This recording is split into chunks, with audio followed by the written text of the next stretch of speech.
Might be the highlight of the second half, but we'll start at 165 with Ousamane, Duncanson, and Jacob Bostelman. Another one of these matchups tonight, Hayden, that feels like a toss-up. Yeah, two young guys, and Jacob Bostelman, a good start to his season just a couple weeks ago at the Cliff Keen Las Vegas beat number 17 Dylan Gilcher of Michigan, so has capability of winning some big matches. Two young guys right now, pretty evenly matched. Should be another fun one.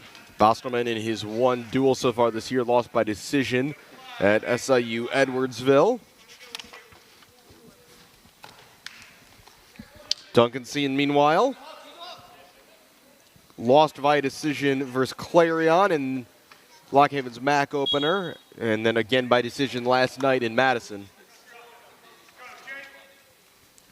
Redshirt freshman out of Barton, New York. Had 4 pins and 8 victories last season. Excuse me, this season has 4 pins in his 8 victories. So a very, very aggressive wrestler. Bostelman, another one of these Wildcats who's a grinder, Hayden, who's looking to keep the pace slower. So if nothing else here at 165, a nice contrast in styles. Yeah, definitely for sure, and got a little bit of exposure last season, but this year he is the guy in the lineup. So, young, we already talked about, he has a big win. He already has a big win under his belt. He's, some big Big Ten matches. He's going to have a tough Big Ten slate at this weight class for sure. But, like you said, 2 clash of styles here. Duncanson, a 3-time New York State champion. Another tough state for wrestling. And he's so twitchy. You see right there, even trying to get to his collar tie is just so quick. Wants to catch you on your toes. Duncanson out of Tioga Central High School. Bostelman, meanwhile, took his red shirt last year, went 4-8 overall, but went 0-3 in Big Ten action. What a good little re-attack there from Duncanson. Didn't have the initial attack, but able to react and almost get to the legs. Staying on her feet, though. Duncanson showing patience so far. An opportunity for Lockhaven to take their first team lead of the night.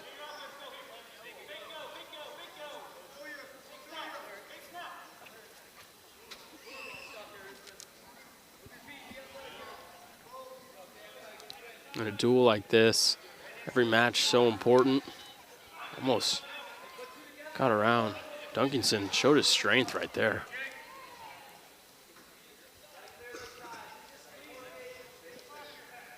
But for the most part, this opening period proceeding at Bostelman's pace.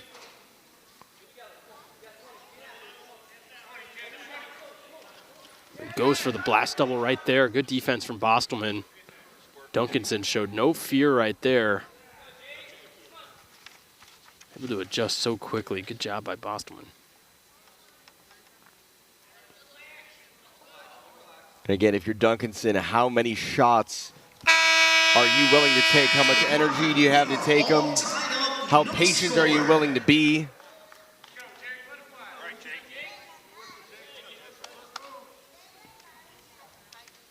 See how he is. If he can get up to his feet quick. We talked about it all night. That first move is so important. He got to his feet quick, but Duncanson doing a good job of trying to get a mat return, but Bostelman able to break the hands, break free, back to our feet.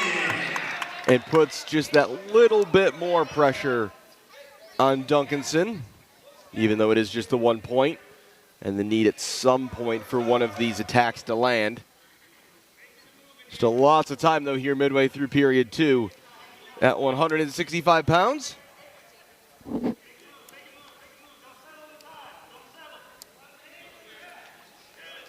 Good misdirection right there from both wrestlers.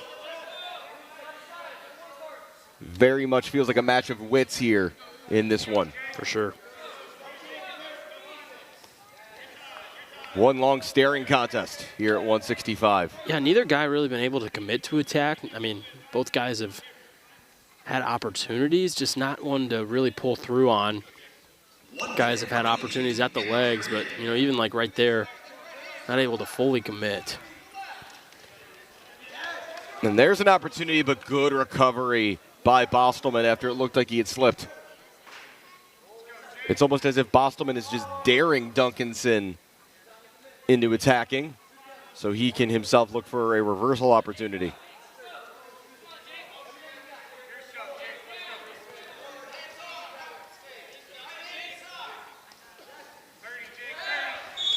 And look out. As out of the hardwood goes Duncanson.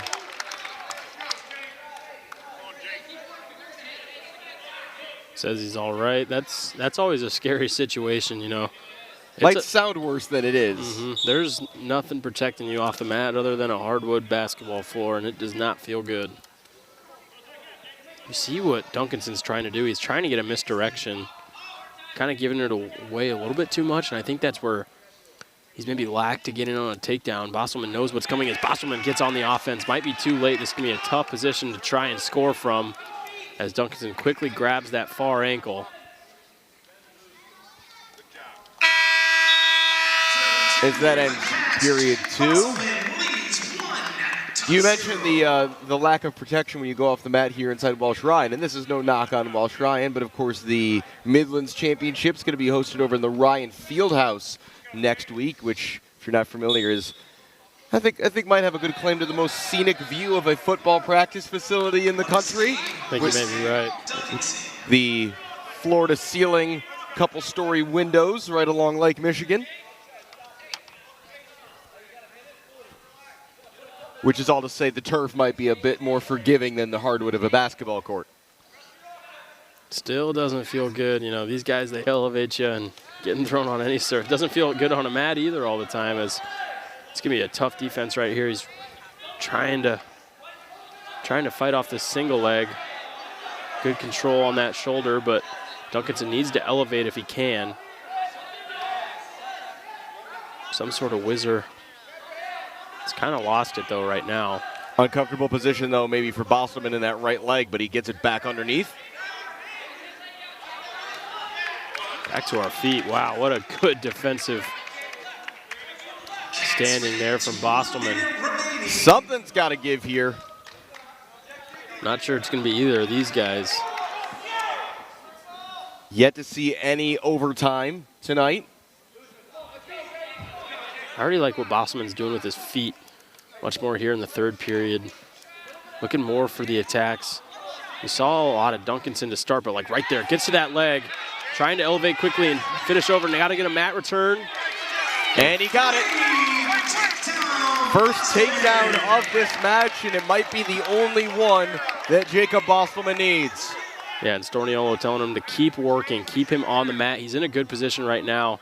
And no stalling calls.